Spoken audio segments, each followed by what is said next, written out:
सीमापुर एक पॉइंट में माल बाबू व डीसीआई पर लगा मनमानी का आरोप।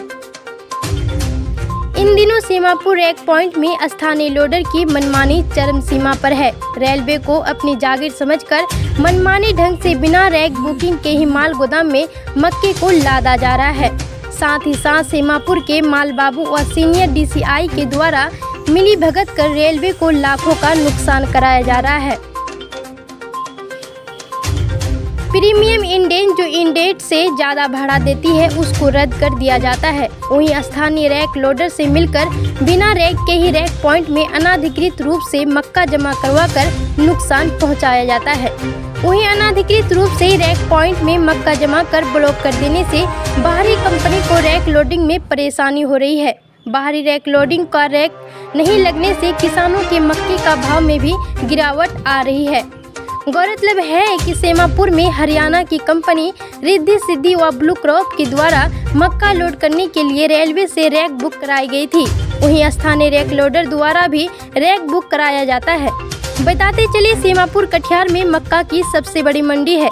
बाहरी रैक लोडर यहाँ न आए और मक्का के सीजन में अपना वर्चस्व हो, इसको लेकर यहाँ स्थानीय लोडर द्वारा खेला मेला किया जाता है। कंपनी के एमडी मनोज कुमार ने रेलवे के डीसीआई व माल बाबू पर आरोप लगाते हुए क्या कहा, सुनिए। था जो फॉरफिट कर दिया गया था, क्या मामला है? रेलवे की एक महत्वाकांक्षी योजना है प्रीमियम इंडेंट के तहत 5 गो इंडेंट मिला था सीमापुर में। प्रीमियम इंडेंट और जनरल इंडेंट में 15% रेट का डिफरेंस है और प्रीमियम इंडेंट लोड करना ही करना है। प्रीमियम इंडेंट अगर हम लोड नहीं करते हैं तो फॉरफिट हो जाएगा और पैसा जब्त हो जाएगा। तो गवर्नमेंट ने पॉलिसी बनाई कि लोग फेक इंडेंट लगा के स्टेशन को जाम कर देते हैं। तो फेक इंडेंट 2 लाख 5 लाख में लगा, उठाए, किए नहीं किए। प्रीमियम इंडेंट आपको लोड करना ही होगा। उसके तहत हम लोगों ने यहाँ 5 इंडेंट लगाया था। 2 रैक हमारी लोड हो गई। माल बाबू और डीसीआई साहब मिली भगत से किसी पार्टी के दबाव में आकर के और उस इंडेंट को फॉरफिट कर दिया, जो फॉरफिट नहीं होना चाहिए था। आज आपका मतलब प्रीमियम इंडेंट का लोडिंग था, ये चेकिंग हमको मिलना चाहिए था। आज सैकड़ों गाड़ी मेरी खड़ी है स्टेशन पर, देख लीजिए कि अनाधिकृत रूप से लोग कब्जा किए हुए हैं। गवर्नमेंट का, रेलवे का 1-1 घंटे का चार्ज हम लोग देते हैं। ये स्टेशन की सुविधा उसके लिए है जिसको स्टेकिंग का समय मिले कि आप 8 घंटा 7 घंटा 12 घंटा में माल यहाँ पर भर लीजिए, ट्रेन लगेगा और 9 घंटा में आपको लोड करना है। अब बताइए कि पहला रैक हम लगाए हैं, उस दिन भी रेलवे जाम था, कल भी जाम था और अभी भी जाम है।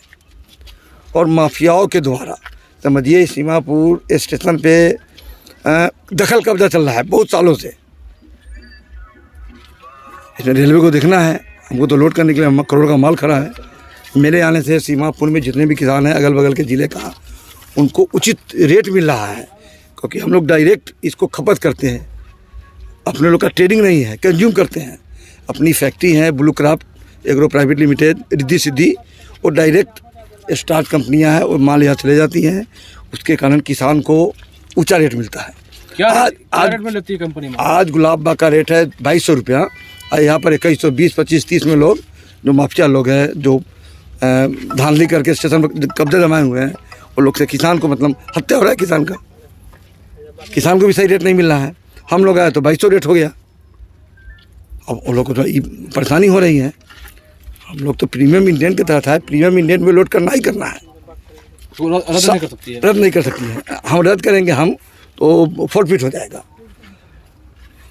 पीछे के पार्टियों के द्वारा और माल बाबू डीसीआई की मिली भगत से रेलवे में 2011 में एक नियम निकला था कि जो भी इंडेंट 9 घंटा से अधिक लेट होगा तो पीछे का एक इंडेंट फॉरफिट हो जाएगा। 2011 में, आज चल रहा है 2022।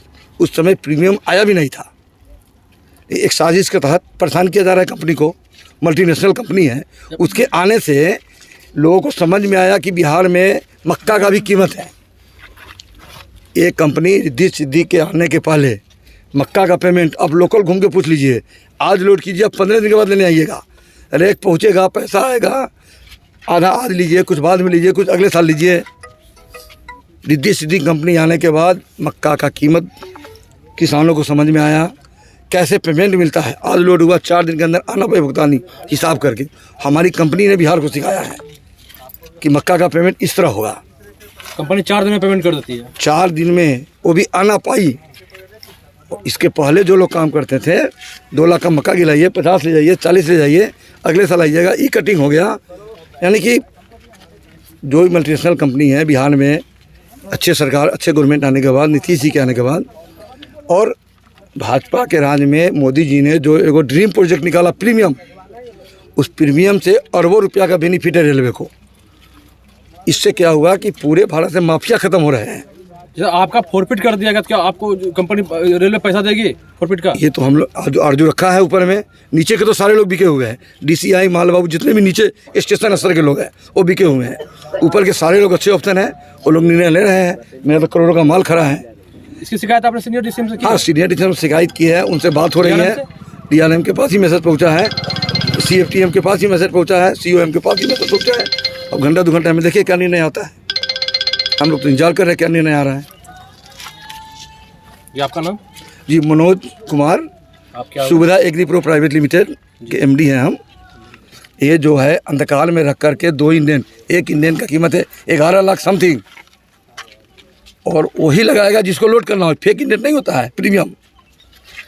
रेलवे को भी समझना चाहिए कि प्रीमियम फेक इंडियन नहीं है। उस फेक प्रीमियम इंडियन को डिस्टर्ब किया जाए कुछ माफियाओं के कहने पर, और रेलवे स्टेशन के DCI मालबाबू के मिलीभगत से। इसमें हम और कल बोर्ड तक जाएंगे। ये मैसेज कल बोर्ड तक जाएगा, रेलवे बोर्ड तक जाएगी। रेलवे बोर्ड तक कल जाएगी मैसेज।